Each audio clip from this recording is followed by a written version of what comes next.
ఎన్నికల్లో గెలవడం చేతగాక, ప్రజల యొక్క మనోభావాలు అర్థం చేసుకోక, సమస్యలు అర్థం చేసుకోలేక, అడ్మినిస్ట్రేషన్ సరిగ్గా లేక కాంగ్రెస్ని దూరం చేస్తుంటే దాన్ని భరించలేనటువంటి కాంగ్రెసు ప్రతిసారి ప్రతి రాష్ట్రంలో ఓడిపోవడాన్ని ఈవీఎం మిషన్ల యొక్క పనితీరు సరిగ్గా లేదని చెప్పడం, ఓటు చోరీ జరిగిందని చెప్పడం, ఇలాంటి వ్యాఖ్యలు చేస్తూ సమావేశాలు పెడుతున్నటువంటి రాహుల్ గాంధీకి సొంత నేత బుద్ధి చెప్పింది. నేను మహారాష్ట్రలోని బారామతి నియోజకవర్గం నుంచి 4 సార్లు గెలిచాను, అవే ఈవీఎంల నుంచి. ఈ రోజు మనం రాష్ట్రంలో ఓడిపోతే, దేశంలో ఓడిపోతే ఒకలాగా, గెలిస్తే ఒకలాగా మాట్లాడకూడదంటూ సొంత నేత, అంటే ఇండియా కూటమిలో ఉన్నటువంటి ఎన్సీపీ నేత సూలే సుప్రియా అనే ఒక ఎంపీ మాట్లాడినటువంటి మాటలు ఇవి. మనం గెలిస్తే ఒకలాగా, ఓడిపోతే ఒకలాగా మాట్లాడకూడదు. మన పార్టీ కూడా దాదాపు 3 రాష్ట్రాల్లో ఉంది, హిమాచల్ ప్రదేశ్, తెలంగాణ, కర్ణాటక.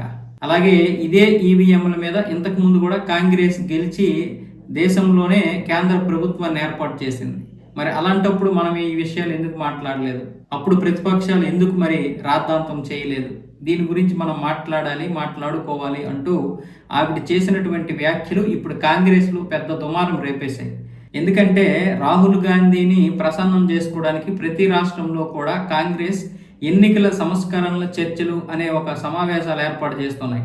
ఆ సమావేశాల్లో కాంగ్రెస్ నేతలందరూ వచ్చి రాహుల్ గాంధీ చెప్పినట్లుగా బీజేపీ ఓటు చోరీ చేస్తుంది అంటూ ఓటు చోరీ గద్దీ చోట్ అనే ఒక కార్యక్రమం చేపట్టింది కదా, అలాంటివి వీళ్ళు కూడా రాష్ట్రాల్లో, అన్ని రాష్ట్రాల్లో చేపట్టి అక్కడికక్కడ ఒక చిన్న చిన్న చర్చలుగా చేపట్టి వీళ్ళు మళ్ళీ రాష్ట్రాల్లో వ్యతిరేకిస్తున్నారు కదా. ఆ వ్యతిరేకతకి ఈవిడ చేసినటువంటి వ్యాఖ్యలతో ఇప్పుడు మొత్తం అంతా సీన్ అంతా రివర్స్ అయిపోయింది మహారాష్ట్రలో.